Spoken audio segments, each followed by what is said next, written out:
Go Raptors! My boss said yes. Yeah! There ain't no cure for the summertime blues.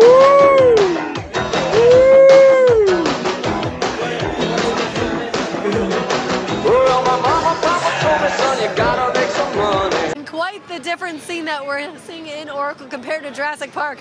Very depressed Warriors fans leaving Oracle Arena after what Adrian has called a historic win.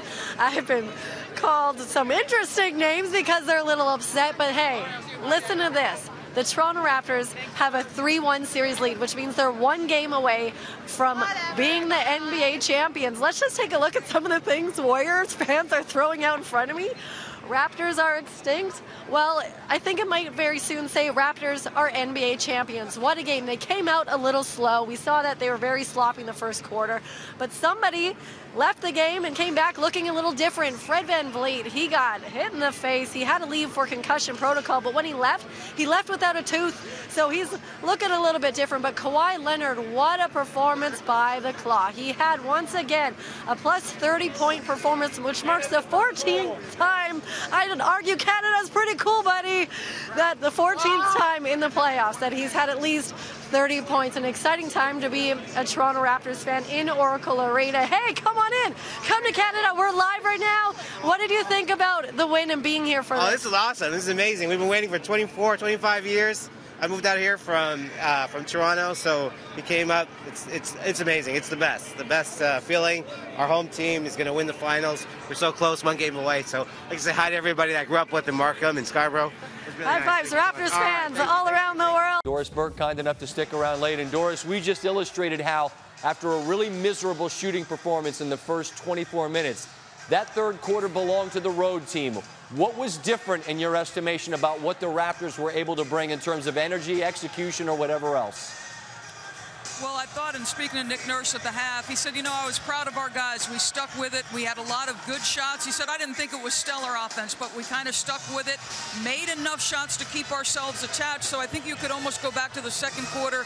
And you were just touching on Kyle Lowry, and I thought Mark and Jeff were talking about this, him making every right decision in the second half. As good as Kawhi Leonard is, forgive this expression, it's the only thing I can think of, Kyle still seems to me, Scott, to be the straw that stirs the drink for this group.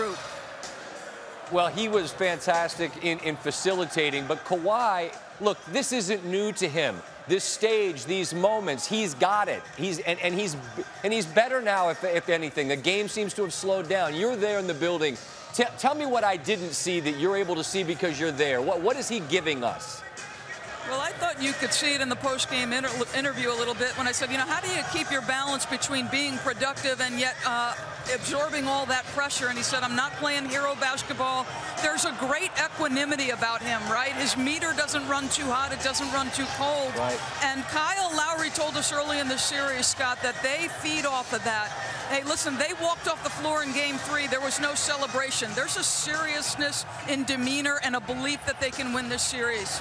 Last quick thought, because I agree with you, and yet you're going up against the championship pedigree, the DNA, the culture that we hear so much about. What failed them tonight, Doris? I'm going to be honest with you, and this is just observationally from the sideline, and I think our guys at the table did touch on this. Golden State looks exhausted to me. I thought Steph down the stretch of that game, there were multiple times in transition defense where guys were walking up the floor. They couldn't quite, you know, change ends as fast as they could. Listen, this has been a long, hard run over these 5 years, and I feel like there's a little bit of wear and tear. Can they respond in Game 6 like champs?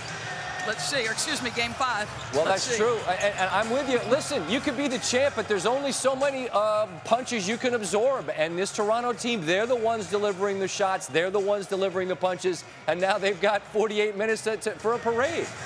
And, Scott, I got to tell you something. There is this incredible scene happening right now. This is a country so hungry and thirsty. There is an enormous group of Toronto Raptors fans. There's tons of signs. Wow. We the North. I mean, it is such a compelling scene. I know they're going nuts back in Jurassic Park. 37 million people in the country of Canada. Forget Hockey Town. We're talking about basketball, Scott. Well, let's be clear. We're looking inside Oracle right now. That's not Jurassic Park. That's Oracle. That's remarkable. And it is. It's one more win, but they always say that's the toughest. Doris, thank you. We'll talk again Monday, all right?